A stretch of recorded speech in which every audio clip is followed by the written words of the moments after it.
Alright, today we're going to take a look at a pretty nice knife, and you can probably tell it's a Kershaw and it's made in the USA.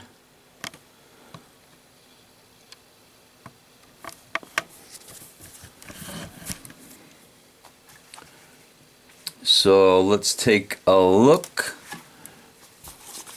Came in the new Kershaw black and red box, and the best thing about it, it's made in the USA, and it is the BareKnuckle 7777.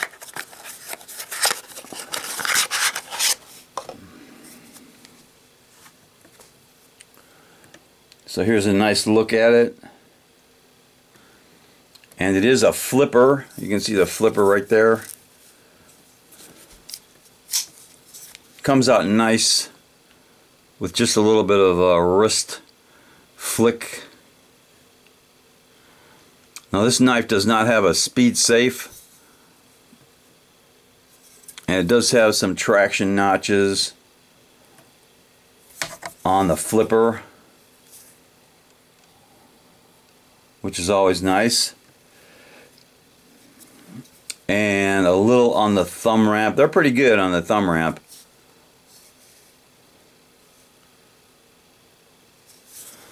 So this is it says a gray aluminum handle, and it's got a two-way pocket clip, and that's a pretty deep carry pocket clip, and you can put it on that side or that side.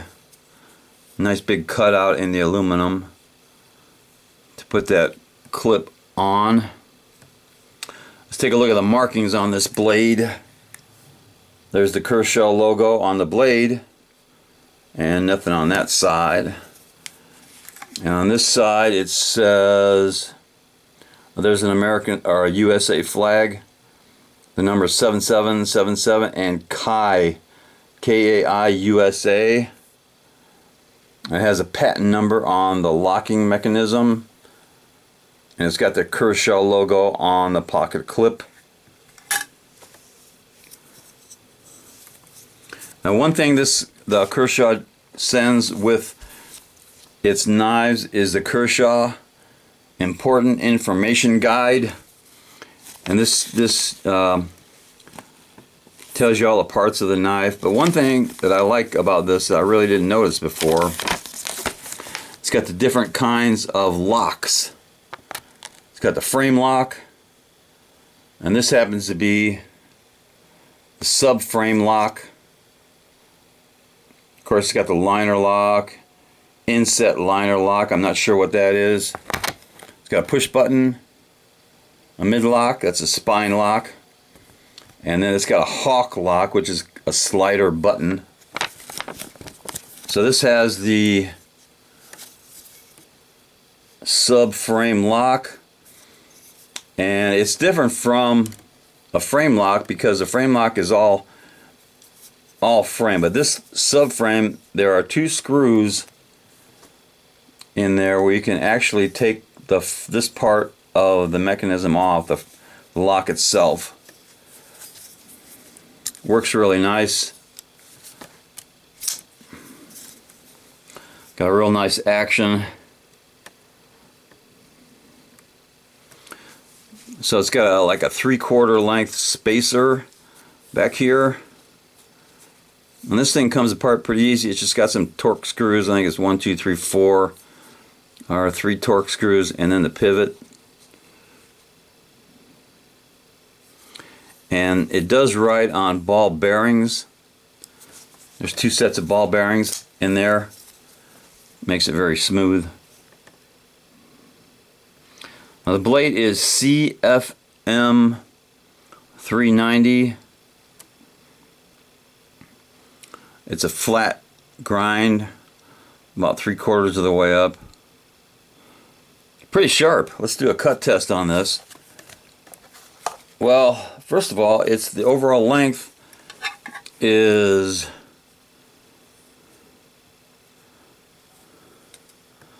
They're saying it's 8.2 inches, and the blade is 3.5 inches, And the weight, which is really nice, is 3.5 ounces. And it's balanced nicely. Let's see if we can balance it. There's a balance right there almost. That balance is pretty good. And this knife is in the Natrix family. This is the only Natrix type knife I have. I think it's the biggest one they have. So let's do a cut test. We use some old Coors cardboard. It's thick cardboard.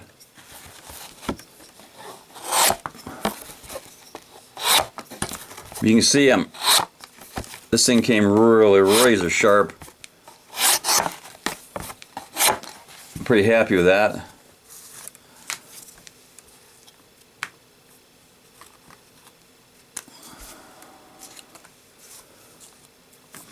So let's do a comparison. Now, the one I'm going to compare it with is the Spyderco Military. This is the Paramilitary 2. Just about the same size. I really like carrying this one.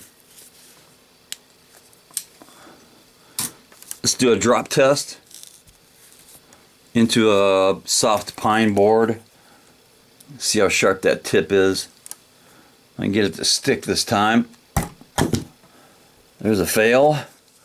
So I can drop it from a little higher.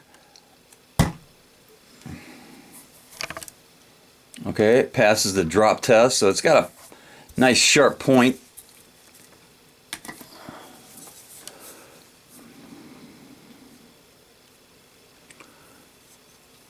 And one thing about the Kai Corporation has been making knives in Japan for over 100 years, and their plant in the United States is located in Oregon, 18600 Southwest Teton Avenue in Tualatin, Oregon in the USA. There's the phone number, there's the website, and of course it's made in the USA. That's one of the best things about this one. And I would say that little Kershaw deserves some cowbell.